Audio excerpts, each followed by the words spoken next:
Hello everyone, I wanted to do a very quick and concise video looking into why hits in 4.5.0 feel a little bit strange. To be clear, this is my understanding of it only, but as a game developer about to release an MMORPG that I did all the netcode for, I think I stand in a more knowledgeable position than most. So, to create a multiplayer game, a certain amount of information needs to be sent between the clients, that's us by the way, the survivors and the killers, and the server. The server applies that information to the game logic and makes some of it accessible back to the clients. Generally speaking, even if a game is running at 60 tick, which is 60 updates a second, you aren't going to be sending 60 updates a second to your clients, or as the client to the server, as this would be extremely wasteful and unnecessary and lead to bandwidth and frame rate issues. Let's say, for example, a player is AFK and standing still. It just wouldn't make sense to send 60 updates a second to the server. The same goes for a player working on a generator. Good netcode automatically adapts the number of updates sent per second based on the current in-game action. So if we aren't sending 60 updates a second, why do players move smoothly and not just like jitter around each time an update comes in? Well, that's all down to lag compensation. There are two main methods of lag compensation: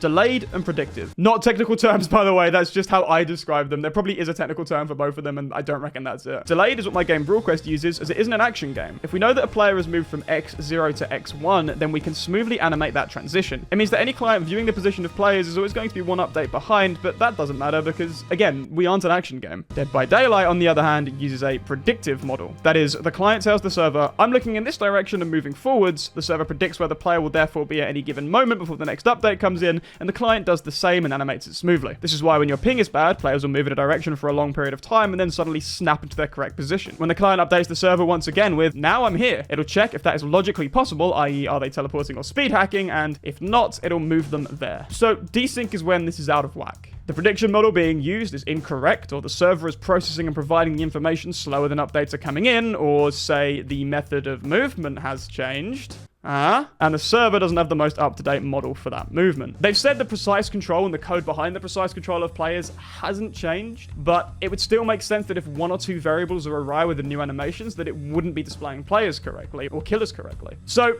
that's why hitboxes feel weird right now. The server or the client is providing something incorrectly or predicting something incorrectly, or the server just hasn't been up to date with the new model of movement. If this isn't true, if you're a Dead by Daylight developer, Almo, if you're watching this and you're like, this is wrong, this isn't how we do things, I would love to hear how you do actually do these things, because this is the kind of stuff that fascinates me, but I don't think it's the kind of stuff that is particularly interesting to put out in like a community post, so I totally understand why this has never been discussed before. Thank you for watching, and I'll see you in the next one. No credit to members this time, no clip at the end, because I just wanted to make this as concise and straightforward as possible. So thank you for watching, and I'll see you in the next one.